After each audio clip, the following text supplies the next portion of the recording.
10 साल तक यहाँ मुख्यमंत्री रहा और उस समय जब मुख्यमंत्री रहा तब बाबरी मस्जिद गिरने के बाद दंगा फसाद चला हुआ था और हर हफ्ते 15 दिन में यहाँ दंगा हो जाया करता था। लेकिन 10 साल तक जब तक मैं मुख्यमंत्री रहा हमने एक भी दंगा नहीं होने दिया और चाहे हिंदू हो चाहे मुसलमान हो, जिसने भड़काने का प्रयास किया, जिसने भी धार्मिक उन्माद फैलाने का प्रयास किया, उसके खिलाफ मैंने कार्रवाई की। और इसी के लिए मैंने मध्य प्रदेश से student Islamic movement of India और बजरंग दल दोनों को बैन करने के लिए केंद्र सरकार को सिफारिश की थी। आज मुझे इस बात का दुख है कि जिस प्रकार से आज ये घटनाएं हो रही हैं और भगवान राम के मंदिर के निर्माण के लिए चंदा उगाने के लिए मोहल्लों में हथियार, लाठी, तलवार, भड़काने वाले नारे लगाकर और विशेषकर टारगेट किया जा रहा है मुस्लिम मोहल्लों को, मैं इसका विरोध करता हूं। पहली बात तो यह है कि केंद्र सरकार ने शासन की ओर से सुप्रीम कोर्ट के निर्देशानुसार राम मंदिर निर्माण न्यास का गठन किया है, जिसके अध्यक्ष आदरणीय सम्माननीय हमारे महंत नित्य गोपाल दास जी हैं। तो मैं जो लोग चंदा वसूली कर रहे हैं राम मंदिर निर्माण का, उनसे पूछना चाहता हूं, क्या आपको किसी ने अधिकृत किया है? क्या किसी ने आपको रसीदें दी हैं चंदा उगाने के लिए, या केवल आप हिंदू मुस्लिम एकता को तोड़ने के लिए, बिगाड़ने के लिए आप इस प्रकार का वातावरण इस प्रदेश में निर्मित कर रहे हैं? मैं एक डिवोट हिंदू हूं, प्रैक्टिसिंग हिंदू हूं और भाजपा के जितने भी बड़े नेता हैं उनसे मैं दावे के साथ कह सकता हूं कि बेहतर हिंदू हूं।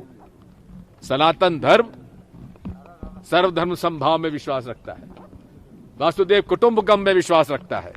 ये कौन लोग हैं जो इस तरह से हिंदू मुसलमान एकता को बिगाड़ना चाहते हैं इस देश में, जो स्वामी विवेकानंद की भावना को बिगाड़ना चाहते हैं? मैं इसका विरोध करता हूं और करूंगा। अगर सरकार नहीं मानेगी तो जो भी मुझे कार्रवाई करना होगी मैं करूंगा। मैं डरने वाला नहीं हूं। हिंदू मुस्लिम एकता इस देश की बुनियाद है। इस देश की आजादी में हिंदू और मुसलमानों ने मिलकर आजादी की लड़ाई लड़ी थी।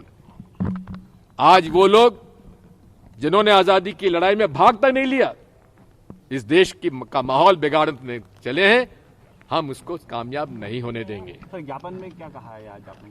हमने ज्ञापन में कहा है उज्जैन, मंदसौर, इंदौर की घटनाओं की पूरी जांच होना चाहिए और प्रशासन को, कलेक्टर और एसपी को जवाबदार ठहराना चाहिए कि उन्होंने इजाजत कैसे दे दी। अजीब सी घटना है। जिनके घर जलाए जा रहे हैं, जिनके ट्रैक्टर और गाड़ियां तोड़ी जा रही हैं, जिनको गोली मारी जा रही है, उनके ही खिलाफ मुकदमा दायर हो रहा है। ये कौन सा न्याय है? हम मांग करते हैं कि retired DG, retired chief secretary कोई ऐसे हो जो कि पूरी निष्पक्षता जिनकी प्रमाणित हो, ऐसे लोगों को इस पूरे 3 घटनाओं की जांच करना जाना चाहिए और कलेक्टर एसपी को जिन जिलों में ये हुआ उनको तत्काल हटाकर वहां पर दूसरे लोगों को पोस्ट किया जाना चाहिए। इसी के साथ साथ जिन लोगों को नुकसान हुआ है उनको कंपनसेट किया जाना चाहिए, जैसा कि केंद्र सरकार का नियम है, कानून है, उसका पालन करना चाहिए। मैं आगाह कर देना चाहता हूं, जितने भी आईएएस आईपीएस अफसर हैं वो संविधान से जुड़े हुए हैं, किसी पार्टी के गुलाम नहीं है। और जिस तरह से संविधान का मखौल उड़ाया जा रहा है, नियम और कानून का मखौल उड़ाया जा रहा है, हम इसका विरोध करते हैं।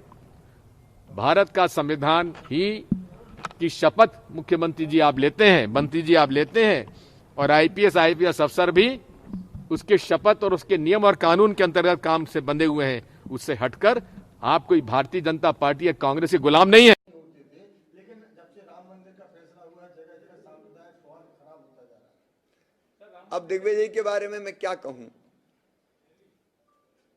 मनचाहा बोलते हैं, अनचाहा सुनते हैं। अब सिमी-कौन के जमाने में पनपा था, दिग्विजय बता दें। मध्य प्रदेश का बंटा ढार कब हुआ था, दिग्विजय बता दें। पूरा तबाह मध्य प्रदेश को कर दिया जिस आदमी ने, सड़क बिजली पानी से वंचित कर दिया। रोज घटनाएं होती थी तनाव की, आज वो हमें पाठ पढ़ा रहे हैं, सबक सिखा रहे हैं। मध्य प्रदेश की धरती पर हर समाज, हर समुदाय, हर पंथ सुरक्षित है। कार्रवाई अगर होगी तो गुंडों और माफियाओं के खिलाफ होगी, और वो होगी, उसको कोई नहीं रोक सकता। जो गड़बड़ करेगा वो परिणाम भुगतेगा। कानून भी बने तो सबके लिए बने, कानून की नजरों में सब समान है। मध्य प्रदेश सरकार खिलाफ है माफियाओं के, गुंडों के, बदमाशों के, नशे के व्यापारियों के, भूमाफियाओं के, जितने तरह के माफिया है, गुंडे, बदमाश, चिटफंड के नाम पर लूट मचाने वाले, पत्थरबाजी करने वाले, कोई भी हो, दूसरों की संपत्ति को नुकसान पहुंचाने वाले, पब और क्या क्या रेव पार्टी करने वाले, नशे के कारोबारी,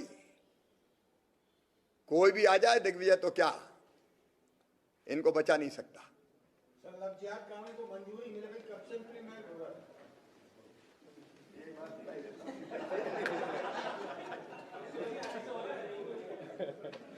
तत्काल लागू होगा,